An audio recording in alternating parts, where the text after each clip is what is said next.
വിമലേ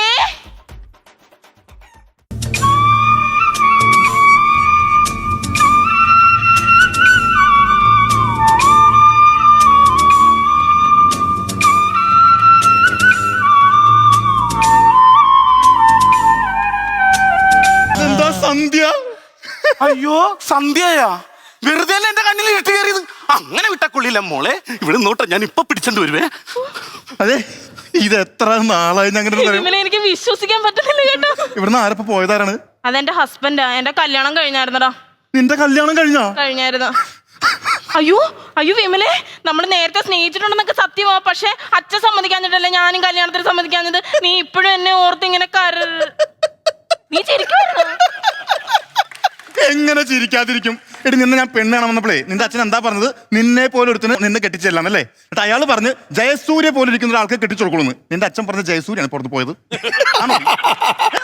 നിന്റെ അച്ഛൻ എന്ത് ഉത്തരവാദിത്തം നിനക്ക്? നിന്നോട് ഞാൻ പറഞ്ഞാണ് പോരാ ഈ സഞ്ചിരത്ത് ഒരു പപ്പടം കുത്തി വേണം. പപ്പടം കുത്തി ഉണ്ടായിരുന്നെങ്കിൽ ഞാൻ ഇങ്ങനെ കുത്തിയെടുത്ത് ഇങ്ങോട്ട് കുട്ടിയിട്ടനെ. അവൻ ഇപ്പൊ പറഞ്ഞു വീണ്ടും അങ്ങോട്ട് സ്ലിപ്പായിട്ട് പോയിരിക്കേ. അവനെ കുത്തിക്കൊണ്ട് വരാൻ കേട്ടാ. ഇവിടെ നിന്നോണേ, അനങ്ങരുത്. ഇപ്പൊ വരാൻ ഞാൻ. പുള്ളി പാചകക്കാരനാണ്. അതങ്ങനെ പപ്പട കുത്തി വെച്ചാ കൊണ്ട് വെച്ചാണ്. അയ്യോ, ഞങ്ങളുടെ നാട്ടിൽ അറിയപ്പെടുന്ന ഒരു ചട്ടമ്പിയാ. ആണാ? ഞാനൊരു ആഗ്രഹം പറഞ്ഞാൽ ഇങ്ങനെ ഓടി ഓടി നടക്കുന്നത്. എന്താഗ്രഹം പറഞ്ഞിട്ട്? കല്യാണം കഴിഞ്ഞപ്പോ എന്നോട് ആദ്യമായിട്ട് പുള്ളി ചോദിച്ചു നിന്റെ ഏത് ആഗ്രഹം ഞാൻ സാധിച്ചു തരുമെന്ന്. ഞാൻ പറഞ്ഞു എനിക്ക് അമ്പിളിമാവനെ വേണമെന്ന്. അങ്ങനെ അമ്പിളിമാവനെ പിടിക്കാൻ ഞങ്ങൾ ഇങ്ങോട്ട് വന്നത്. കുറഞ്ഞത് ഇപ്പൊ 12 രാജ്യങ്ങൾ ചുറ്റി കറങ്ങി. അവിടുന്ന് ഒന്നും കിട്ടില്ല. പക്ഷെ ഇവിടുന്ന് പിടിച്ച് തരുമെന്നാ ചേട്ടൻ പറഞ്ഞേക്കുന്നത്. അമ്പിളിമാമനെ പിടിക്കാനോ? അതെ അതെ അതെ അതെ. അതിന് ഇവിടെ ചൊവ്വേ പോണം. അത് ഞങ്ങൾ അന്വേഷിച്ചു. പക്ഷെ പേടത്തിൽ കയറിയാൽ എനിക്ക് ഛർദിൽ വരുമെന്ന് ചേട്ടൻ ഒരേ പേടി. അതുകൊണ്ട് അത് വിട്ടു. അല്ല, നീ ഇപ്പൊ എന്ത് ചെയ്യുവാ? ഞാൻ ആ മണ്ടനെ കുറിച്ച് ആലോചിച്ചോണ്ടിരിക്കുന്നു. അതല്ലെന്ന്, നീ എന്താ ഇവിടെ എന്തോ ചെയ്യുവാ? നിന്നെ കിട്ടുമെന്ന് പറഞ്ഞാൽ ഞാൻ നാട് വിട്ടായിരുന്നല്ല. നാട്ടിൽ നിന്നപ്പോഴും എന്നെ കിട്ടൂലെന്ന് അറിയാറുന്നല്ലോ. പിന്നെ ഇവിടെ വന്നിട്ട് എന്തെടുക്കാനാ? ഞാൻ ഇപ്പൊ ഇവിടെ ഫോട്ടോഗ്രാഫറാണ്, പിന്നെ ഗൈഡാണ്.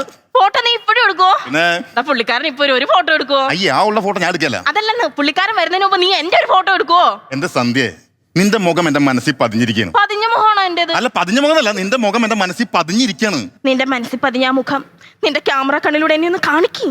പണ്ട് പറഞ്ഞ അതേ ഡയലോഗ് ഇപ്പോഴും മീറ്റർ തെറ്റിച്ചു പറഞ്ഞു. എന്നാലും കുഴപ്പമില്ല, ഞാനൊരു ഫോട്ടോ എടുത്തേക്കാം. മര്യാദക്ക് നിൽക്കണേ. ഇതിങ്ങനെയാണ് നിൽക്കുന്നത്. ദൈവത്തിനോട് ചോദ്യം ചോദിക്കും. എന്താ? ഓക്കെ എങ്ങനെ? ഓക്കെ.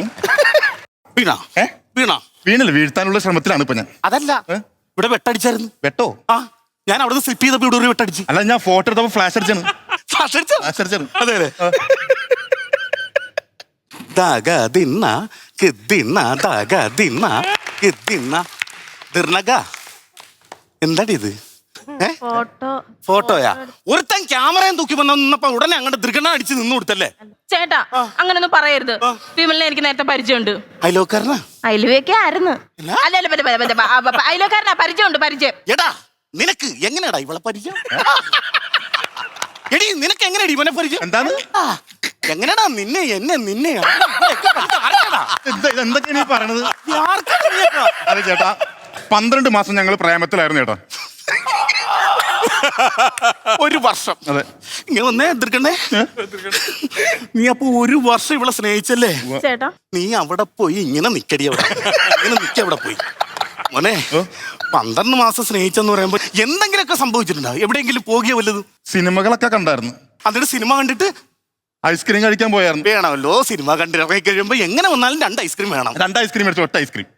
കാശില്ലായിരുന്നു? കാശല്ല, അവളെ ഒറ്റ നിർബന്ധമായിരുന്നു. ഒറ്റ ഐസ്ക്രീം മേടിച്ചാൽ മതി. ആ ഐസ്ക്രീം അവൾ എനിക്ക് കോരി തരാന്ന് പറഞ്ഞായിരുന്നു. കുളിക്കാനായിട്ട് 1 ബക്കറ്റ് വെള്ളം കോരി തരാത്തവളാ. നിനക്കിപ്പോ ഐസ്ക്രീം കോരി തന്നു. പിന്നെ അതിനുശേഷം നിങ്ങൾ ഹോട്ടലിൽ പോയി. Hotel room എടുത്തല്ലേ? റൂം എടുത്തില്ല. അപ്പോഴേക്കും അവളുടെ അച്ഛൻ വന്ന് പ്രശ്നം ഉണ്ടാക്കിയില്ലേ? അല്ലല്ല, ആ പിണകാലിന് എല്ലായിടത്തും പ്രശ്നം. ഫ്ലവേഴ്സ് 9ാം വാർഷിക നിറവിൽ